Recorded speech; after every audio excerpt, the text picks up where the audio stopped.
Hello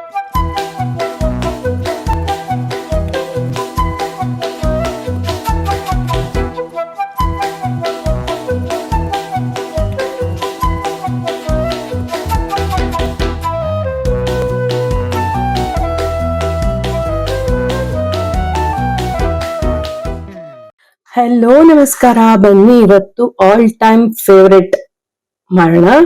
ಹೇಗ್ ಮಾಡೋದು ಅನ್ನೋದನ್ನ ನಾನು ತೋರಿಸ್ಕೊಡ್ತೀನಿ.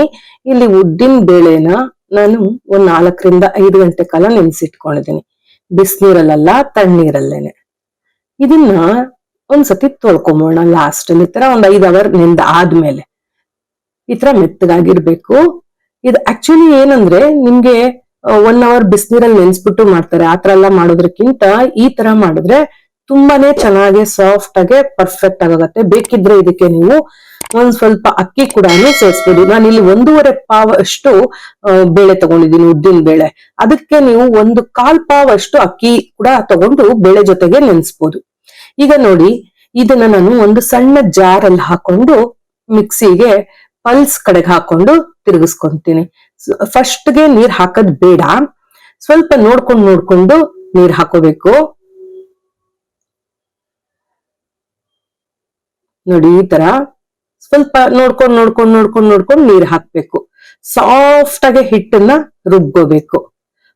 ಇದ್ ನಾನು ಏನ್ ಮಾಡ್ತಾ ಇದೀನಿ ಅಂತ ನೋಡಿದ್ರ, ವಡೆ, ಉದ್ದಿನ ವಡೆ. ತುಂಬಾ ಅಂದ್ರೆ ತುಂಬಾನೇ ಚೆನ್ನಾಗಿರುತ್ತೆ. ಎಲ್ರಿಗೂ ಇಷ್ಟ ಪಡುವಂತ ಒಂದು ಸ್ನಾಕ್. ನೋಡಿ, ಇದು ಇಷ್ಟು ಸಾಫ್ಟ್ ಆಗಿರ್ಬೇಕು ಮತ್ತೆ ಇಷ್ಟು ಗಟ್ಟಿಯಾಗಿ ಇರ್ಬೇಕು. ಸೊ ಹಾಗಾಗಿನೇ ನಾವು ನೀರ್ನ ನೋಡ್ಕೊಂಡು ಹಾಕೋಬೇಕು. ಈಗ ಇದನ್ನ ನಾನು ಒಂದು ದೊಡ್ಡ ಪಾತ್ರೆಗೆ, ಅಂದ್ರೆ ಬೇಸಿನ್ ತರದ್ದು ದೊಡ್ಡದಾಗಿರುವಂತ ಪಾತ್ರೆಗೆ ಶಿಫ್ಟ್ ಮಾಡ್ಕೋತೀನಿ. ಇದನ್ನ ನೋಡಿ, ಬಿಸಿಲು ಎಂಟ್ರಿ ಆಗ್ಬಿಟ್ಟಿದೆ. ನಾನು ಸಾಯಂಕಾಲ ಮಾಡ್ತಾ ಇರೋದು ಯಾವ ರೀತಿ ಅದು ರಿಫ್ಲೆಕ್ಟ್ ಆಗ್ತಾ ಇದೆ ಬೆಳಕು. ಇಷ್ಟು ಗಟ್ಟಿ ಇರ್ಬೇಕು. ನೋಡಿ, ನಾ ಹಾಕ್ತಾ ಇರೋದು ಕಾಣಿಸ್ತಾ ಇದೆ ಅನ್ಸುತ್ತೆ. ಇಷ್ಟು ಗಟ್ಟಿ ಇರ್ಬೇಕು. ಇದೇ ತರ ನಾನು ಅಷ್ಟು ಬೇಳೆನು ಇಷ್ಟಿಷ್ಟೇ ಹಾಕೊಂಡು ನಾನು ರುಬ್ಕೊಂತೀನಿ. ಸೊ ನಾವು ಇದೇ ತರಾನೇ ರುಬ್ಬೇಕು. ಮಿಕ್ಸಿ ನಾವು ರುಬ್ಬುವಾಗ ಹೀಟ್ ಆಗ್ಬಾರ್ದು. ಹೀಟ್ ಆಗ್ಬಿಟ್ರೆ ಅದು ವಡೆ ಚೆನ್ನಾಗಿ ಬರೋದಿಲ್ಲ. ಸೊ ಹಾಗಾಗೇನೆ ನಾವು ಸ್ವಲ್ಪನೇ ಹಾಕೊಂಡು ನಾವು ಸ್ವಲ್ಪ ತಣ್ಣಗೇನೆ ಅದನ್ನ ನಾವು ರುಬ್ಕೋಬೇಕು. ಇಷ್ಟು ಗಟ್ಟಿ ಇರ್ಬೇಕು. ತುಂಬಾ ನೀರಾಗೂ ಇರಬಾರ್ದು, ಗಟ್ಟಿನೂ ಇರಬಾರ್ದು. ಈಗ ನೋಡಿ, ನಾನು ಎಲ್ಲ ರುಬ್ಕೊಂಡಿದ್ದಾಗಿದೆ. ಈಗ ಇದಕ್ಕೆ ಉಪ್ಪು ಹಾಕೊಂತ ಇದೀನಿ. ರುಚಿ ನೋಡ್ಕೊಂಡು ಹಾಕೊಳ್ಳಿ ಉಪ್ಪು, ಎಷ್ಟು ಬೇಕೋ ಅಷ್ಟು. 1.5 ಟೇಬಲ್ ಸ್ಪೂನ್ ಅಷ್ಟು ಅಕ್ಕಿ ಹಿಟ್ಟು ಕೂಡ ನಾನು ಮಿಕ್ಸ್ ಮಾಡ್ತಾ ಇದ್ದೀನಿ. ಹಾಗೆ 1/4 ಸ್ಪೂನ್ ಚೂರು ಸೋಡಾ ಕೂಡ ನಾನು ಯೂಸ್ ಮಾಡ್ತಾ ಇದ್ದೀನಿ. ಈಗ ಇದನ್ನ ಮೊದ್ಲಿಗೆ ನಾನು ಒಂದು ಬೀಟರ್ ತಗೊಂಡು ಈ ತರ ಕೈಯಲ್ಲೇನೆ ಮಿಕ್ಸ್ ಮಾಡ್ಕೊಂತೀನಿ. ಯಾಕೆ ಅಂತಂದ್ರೆ ಈ ಅಕ್ಕಿ ಹಿಟ್ಟು ನಾವ್ ಏನ್ ಹಾಕಿದೀವಿ ಅದು ಗಂಟಾಗ್ಬಾರದು. ನಾವು ನುಣ್ಣಗೆ ರುಬ್ಬಿರ್ತೀವಿ ಅಲ್ವಾ ಉದ್ದಿನ ಬೇಳೆ. ಸೊ ಅದಕ್ಕೆ ತಕ್ಕನಂಗೆ ಹಿಟ್ಟು ಕೂಡ ಅಷ್ಟೇ ಕರೆಕ್ಟ್ ಆಗಿ ಅದು ಮಿಕ್ಸ್ ಅಪ್ ಆಗ್ಬೇಕು. ಸೊ ಹಾಗಾಗಿ ನಾವು ಫಸ್ಟ್ಗೆ ಅದನ್ನ ಬೀಟರ್ ಅಲ್ಲಿ ಈ ತರ ಬೀಟ್ ಮಾಡ್ಕೊಬೇಕು. ಗಟ್ಟಿ ಇರುತ್ತೆ, ಸ್ವಲ್ಪ ಕಷ್ಟ ಮಾಡೋದು ಬಿಗಿನಿಂಗ್ ಅಲ್ಲಿ. ಆಮೇಲೆ ಹೋಗ್ತಾ ತುಂಬಾ ಈಸಿ ಆಗತ್ತೆ. ಈಗ ನೋಡಿ ಎಷ್ಟು ಗಟ್ಟಿ ಇದೆ ಈ ಹಿಟ್ಟು. ಇದರಿಂದ ಬೀಳದೆ ಇರೋಷ್ಟು ಗಟ್ಟಿ ಇದೆ. ಅಷ್ಟು ಗಟ್ಟಿ ನೀವು ಫಸ್ಟ್ ಮಾಡ್ಕೊಳ್ಳೇಬೇಕು. ಹದ ನೋಡ್ಕೊಳ್ಳಿ, ಆ ಹದದಲ್ಲೇ ಮಾಡ್ಬೇಕು ನೀವು. ಅಂಡ್ ಪ್ರೋಸೆಸ್ ನಾನು ಏನ್ ಮಾಡ್ತಾ ಇದೀನಿ ತಪ್ಪದೆ ನೋಡಿ, ಇದೇ ಪ್ರೋಸೆಸ್ ಫಾಲೋ ಮಾಡಿ. ತುಂಬಾ ಅಂದ್ರೆ ಸೂಪರ್ ಆಗಿರುತ್ತೆ. ಮೇಲೆಲ್ಲ ಕ್ರಿಸ್ಪಿ, ಒಳಗೆಲ್ಲ ಸಾಫ್ಟ್, ಸಕ್ಕತ್ತಾಗಿರುತ್ತೆ. ನಾವ್ ಇದನ್ನ ಟೆಸ್ಟ್ ಮಾಡೋದು ಹೇಗೆ ಅಂದ್ರೆ, ಇವಾಗ ತೋರಿಸ್ತೀನಿ.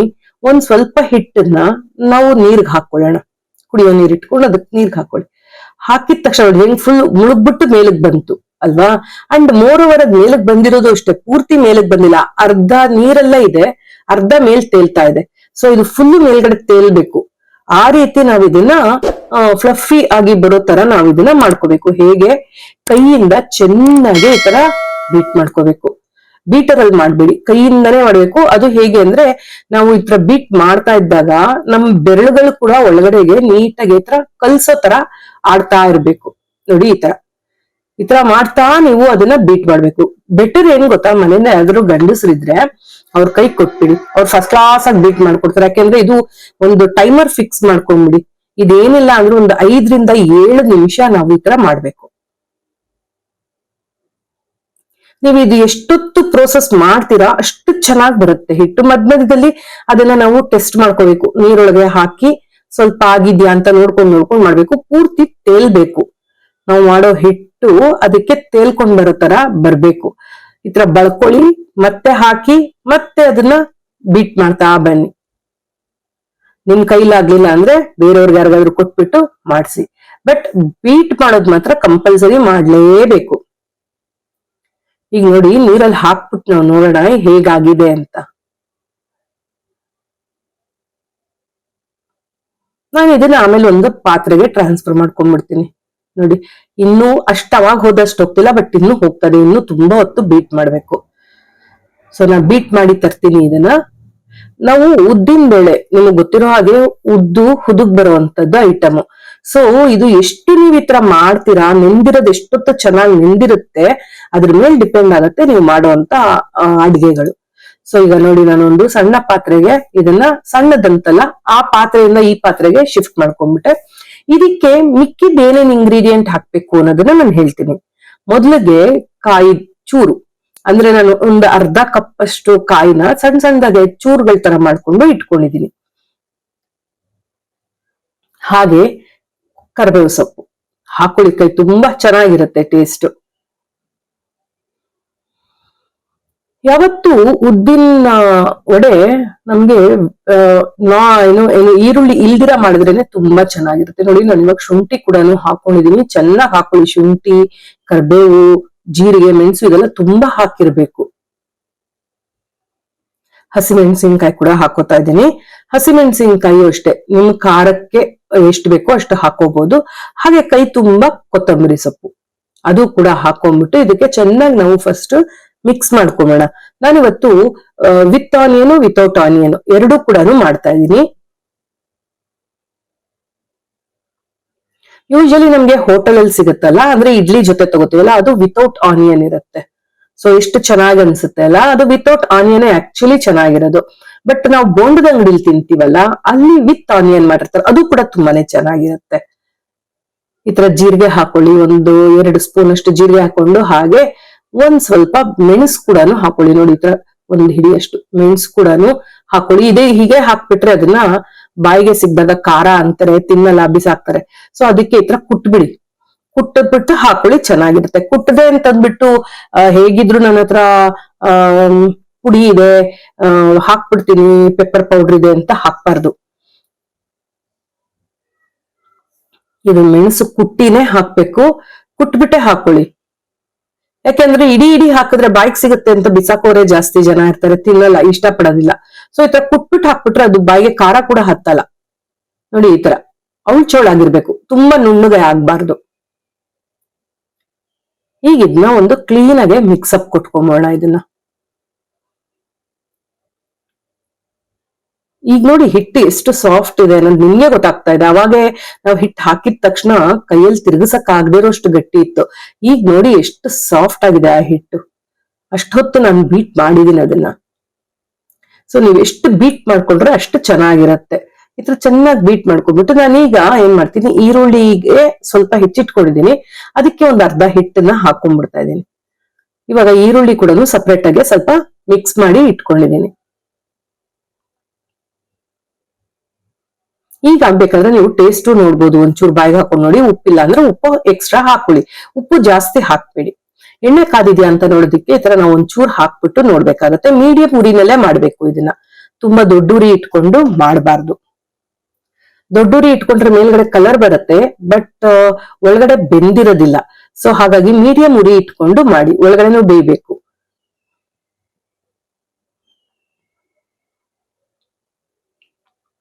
ಈ ಒಂಚೂರು ಹಾಕಿರೋದನ್ನ ತೆಗೆದು ಬಿಡ್ತೀನಿ. ಈಗ ಕೈ ಒದ್ದೆ ಮಾಡ್ಕೊಂಡು ಒಂಚೂರು ಎಣ್ಣೆಗೆ ಒಂಚೂರು ನೀರ್ ಹಾಕಿ ನೋಡಿ, ಅದು ಚಟ್ ಚಟ್ ಚಟ್ ಚಟ್ ಚಟ್ ಅಂತ ಸೌಂಡ್ ಬರ್ಬೇಕು. ಈಗ ಒಂದ್ ಸ್ವಲ್ಪ ನೀರ್ ಹಾಕಿದ ತಕ್ಷಣ ಅದು ಚಟ್ ಚಟ್ ಚಟ್ ಚಟ್ ಚಟ್ ಅಂತ ಸೌಂಡ್ ಬರುತ್ತೆ. ಸೊ ದಟ್ ಅದು ನಮ್ಗೆ ಆಗಿದೆ ಅಂತ. ಈಗ ಹೇಗೆ ತಗೋಬೇಕು ಹಿಟ್ಟು ಅನ್ನೋದು ತೋರಿಸ್ತೀನಿ. ಈ ತರ ಕೈ ಬಟ್ಲಿ ತರ ಮಾಡ್ಕೊಳ್ಳಿ, ಒಂದು ಕಾರ್ನರ್ ಇಂದ ಈ ತರ ತೆಕ್ಕೊಂಡ್ರೆ ಈ ತರ ಬರುತ್ತೆ. ಇದನ್ನ ಮಧ್ಯದಲ್ಲಿ ಒಂದು ಹೆಬ್ಬೆಟ್ಟಲ್ಲಿ ಹೋಲ್ ಮಾಡ್ಬಿಟ್ಟು ಇದನ್ನ ಎಣ್ಣೆ ಒಳಗೆ ತೇಲ್ಬಿಟ್ಬಿಡಿ. ಇಷ್ಟೇ. ವಡೆ ಮಾಡೋದು. ಇದಕ್ಕೆ ಆಕ್ಚುಲಿ ನಿಮ್ಗೆ ಸ್ಟೀಲ್ ಪಾತ್ರೆ ಅಂಗಡಿಗೆ ಹೋದ್ರೆ ಇದೇ ಇನ್ಸ್ಟ್ರೂಮೆಂಟೇ ಸಿಗುತ್ತೆ ನಿಮ್ಗೊಂದು. ಬಟ್ ಅದೇನಂದ್ರೆ ತುಂಬಾ ದಪ್ಪ ದಪ್ಪ ವಡೆ ಆಗತ್ತೆ. ಬಟ್ ಮನೆಯಲ್ಲಿ ನಾವು ತಿನ್ಬೇಕಾದ್ರೆ ಅಷ್ಟು ದಪ್ಪ ದಪ್ಪ ವಡೆ, ಎಣ್ಣೆನೂ ನಾವು ಅಷ್ಟೇ ಇಟ್ಬಿಟ್ಟು ಮಾಡ್ಕೊಳ್ಳೋದೆಲ್ಲ ಕಷ್ಟ ಆಗತ್ತೆ. ಸೊ ಹಾಗಾಗಿ ನಾ ಕೈಯಿಂದನೇ ಮಾಡ್ತೀನಿ, ಚಿಕ್ಕ ಚಿಕ್ಕದಾಗೇನೆ. ಪ್ರತಿ ಸತಿ ತಗೋಬೇಕಾದ್ರೂ ಕೈನ ನೀವು ಒದ್ದೆ ಮಾಡ್ಕೊಂಡು ತಗೊಳ್ಳಿ, ಅವಾಗ ಅಂಟ್ಕೊಳ್ಳಲ್ಲ, ಈ ತರ ಅಂಟ್ಕೊಳ್ಳಲ್ಲ ಕೈಗೆ. ಸೊ ಅದಕ್ಕೆ ನಾವೇನ್ ಮಾಡ್ಬೇಕು, ಯಾವತ್ತು ಒದ್ದೆ ಮಾಡ್ಕೊಂಡು ಹಾಕ್ಬೇಕು. ಕೈ ಒದ್ದೆ ಇದ್ರೆ ನಮ್ಗೆ ಉದ್ದಿನ ಹಿಟ್ಟು ಕೈಗೆ ಅಂಟ್ಕೊಳ್ಳಲ್ಲ. ಇಷ್ಟೇ, ಇಡೀ ಒಂಚೂರು ಒದ್ದೆ ಮಾಡ್ಕೊಳ್ಳಿ, ಈ ತರ ಹಾಕ್ತಾ ಬನ್ನಿ. ನಾನು ಆನಿಯನ್ದು ಸ್ವಲ್ಪ ಹಾಕ್ತೀನಿ, ಅದು ಸ್ವಲ್ಪ ಹಾಕ್ತೀನಿ, ಒಟ್ಟಿಗೆ ಮಾಡ್ಕೊತೀನಿ. ಇದು ಯಾವ ರೀತಿ ಕ್ರಿಸ್ಪಿ ಬರ್ಸ್ಬೇಕು ಅನ್ನೋದನ್ನ ನಾನು ಹೇಳ್ಕೊಡ್ತೀನಿ. ಈಗ ನೋಡಿ, ನಾವು ಹಾಕಿ ಒಂದ್ 2 ನಿಮಿಷ ಮುಟ್ಬೇಡಿ ಅದನ್ನ, ಆಮೇಲೆ ಅದನ್ನ ವಡೆನ ಉಲ್ಟಾ ತಿರುಗಿಸಿ ಮಾಡಿ. ಇದು ಮಾಡ್ಬೇಕಾದ್ರೆ ನೀವು ಒಂದು 1/4 ಭಾಗ ಆಗಿದೆ ಅಂದಾಗ ಒಂದ್ ತಟ್ಟೆಗೆ ತೆಗ್ದಿಟ್ಕೊಂಡ್ಬಿಟ್ಟು ಮತ್ತೊಂದು ರೌಂಡ್ ಹಾಕ್ತಿರಲ್ಲ ಅದನ್ನ ಹಾಕ್ತಾ ಬನ್ನಿ. ಅದು 1/4 ಭಾಗ ಆದಾಗ ಈ 1/4 ಭಾಗ ಆಗಿರುತ್ತಲ್ಲ, ಎತ್ತಿಟ್ಕೊಂಡಿರ್ತೀವಲ್ಲ ತಟ್ಟೆಲಿ, ಅದು ಕೂಡ ಅದಕ್ಕೆ ಸೇರಿಸ್ಬಿಡಿ. ಸೊ ಅವಾಗ ಸಖತ್ ಕ್ರಿಸ್ಪಿ ಆಗೇ ಬರುತ್ತೆ ವಡೆ. ಯಾವತ್ತೂನು ನಾವು ಬೋಂಡ ವಡೆ ಎಲ್ಲ ಯಾವತ್ತು ಹಾಗೆ ಮಾಡ್ಬೇಕು, ಹಾಗೆ ಮಾಡಿದ್ರೇನೆ ಚೆನ್ನಾಗಿರೋದು. ನೋಡಿ, ಇವಾಗ ಇದೊಂದ್ ಸ್ವಲ್ಪ ಆಗ್ತಾ ಇದೆ ಅಲ್ಲ, ಸೊ ಇದೊಂದ್ 1/4 ಭಾಗ ಆಗಿದೆ ಅಂದಾಗ ನಾನು ತೆಗ್ದಿಟ್ಕೊಂಡ್ಬಿಡ್ತೀನಿ ಈ ತರ. ಈಗ ಮತ್ತೆ ಇವಾಗ ಇನ್ನೊಂದ್ ರೌಂಡ್ ಹಾಕ್ತೀನಿ.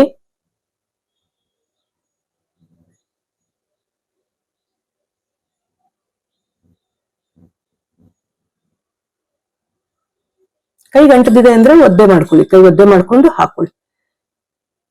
ಈಗ ನೋಡಿ, ಇದು ಅಷ್ಟೇ ಒಂದ್ 1/4 ಭಾಗ ಆಗ್ತಿದೆ ಅಂದಾಗ ನಾನು ತೆಗ್ದಿಟ್ಕೊಂಡಿದ್ದೀನಲ್ಲ ತಟ್ಟೆಲಿ, ಅದನ್ನು ಕೂಡ ಸೇರಿಸ್ಬಿಡ್ತೀನಿ.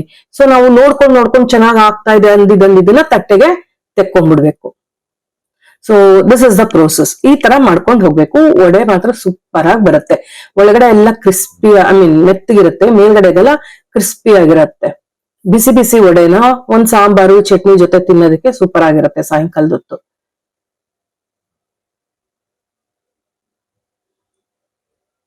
ನೋಡಿ, ಈ ತರ ಹಾಕ್ಬಿಡಿ ತಿರ್ಗಾ ಅದಕ್ಕೆ ವಾಪಸ್. ಈಗ ಕರೆಕ್ಟ್ ಬಣ್ಣ ಬರ್ಬೇಕು. ಆದ್ರೆ ನೀವೇನಂದ್ರೆ, ನೀವು ಇದನ್ನ ಸಣ್ಣ ಊರಿನಲ್ಲಿ ಅಂದ್ರೆ ಮೀಡಿಯಂ ಫ್ಲೇಮ್ ಅಲ್ಲಿ ಇಟ್ಕೊಂಡೇ ಮಾಡ್ಬೇಕು. ಜೋರ್ ಉರಿ ಇಟ್ಕೊಂಡು ಮಾತ್ರ ಯಾವತ್ತೂ ಮಾಡ್ಬೇಡಿ. ಮೇಲ್ಗಡೆ ಕಲರ್ ಏನೋ ಬರುತ್ತೆ, ಚೆನ್ನಾಗೇ ಆಗಿರುತ್ತೆ, ಬಟ್ ಒಳಗಡೆಗೆ ಬೆಂದಿರೋದಿಲ್ಲ, ಮತ್ತೆ ಸಾಫ್ಟ್ ಬರೋದಿಲ್ಲ, ಗಟ್ಟಿ ಆಗ್ಬಿಡುತ್ತೆ, ಚೆನ್ನಾಗಿರೋದಿಲ್ಲ ಅದು. ಸೊ ಈ ತರ ಮಾಡ್ಕೊಂಡ್ರೆ ಸೂಪರ್ ಆಗಿರುತ್ತೆ.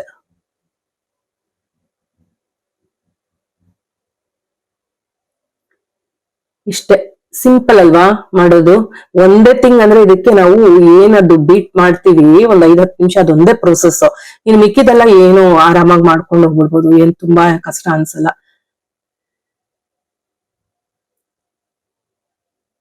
ಈಗ ಚೆನ್ನಾಗ್ ಆಗಿದೆ ಅನ್ಸಿದನ್ನೆಲ್ಲ ತೆಕ್ಕೊಂಬಿಡಿ ತಟ್ಟೆಗೆ. ಇನ್ನು ಆಗ್ಬೇಕಾಗಿರೋದನ್ನ ಮಾತ್ರ ಹಾಗೆ ಬಿಡಿ. ಒಳ್ಳೆ ಕಲರ್ ಬಂದಿರೋದನ್ನೆಲ್ಲ ಮೊದ್ಲಿಗೆ ಎತ್ಕೊಂಬಿಡಿ. ಇಷ್ಟೇ, ಇದೇ ತರ ಮಾಡ್ಕೊಂಡು ಹೋಗೋದು ಮಿಕ್ಕಿದ ಹಿಟ್ಟಿಗೂ ಕೂಡ. ಇಷ್ಟ ಆಯ್ತು ಅನ್ಕೊಂತೀನಿ ರೆಸಿಪಿ. ಎಲ್ರಿಗೂ ಇಷ್ಟವಾಗಿರುವಂತ ಒಂದು ಆಲ್ ಟೈಮ್ ಫೇವರೇಟ್ ಅಂತ ಹೇಳ್ಬೋದಲ್ವಾ ಇದನ್ನ. ಇಷ್ಟೇ ವಡೆ ಮಾಡೋದು, ತುಂಬಾ ಸಿಂಪಲ್. ನೋಡಿ ಎಷ್ಟು ಬಿಸಿ ಬಿಸಿ ಇದೆ ಅಂದ್ರೆ, ಕಟ್ ಮಾಡಿ ತೋರಿಸ್ತೀನಿ ಇರಿ. ಹೊಗೆ ಹೆಂಗ್ ಹೋಗ್ತಾ ಇದೆ ಗೊತ್ತಾ ಇದು ತೆಗೆದ್ರು ಕೂಡ. ಈ ತರ ಒಂದ್ ಸಾಂಬಾರು, ಒಂದ್ ಚಟ್ನಿ ಸಕ್ಕತ್ತಾಗಿರುತ್ತೆ. ಕೈಯಲ್ಲಿ ಬುಟ್ಟಕ್ ಆಗ್ತಿಲ್ಲ ನಂಗೆ, ಅಷ್ಟು ಬಿಸಿ ಹೊಗೆ ಹೋಗ್ತಾ ಇದೆ. ಇದು ಎಷ್ಟು ಸಾಫ್ಟ್ ಆಗಿದೆ ಗೊತ್ತಾ, ಒಳಗಡೆಗೆ ಮೇಲ್ಗಡೆಗೆಲ್ಲ ಕ್ರಿಸ್ಪಿ ಆಗಿದೆ. ಸೊ ಒಂದ್ಸತಿ ಮಾಡ್ಕೊಂಡು ಹೆಂಗಿತ್ತು ಅಂತ ಹೇಳಿ. Thank you.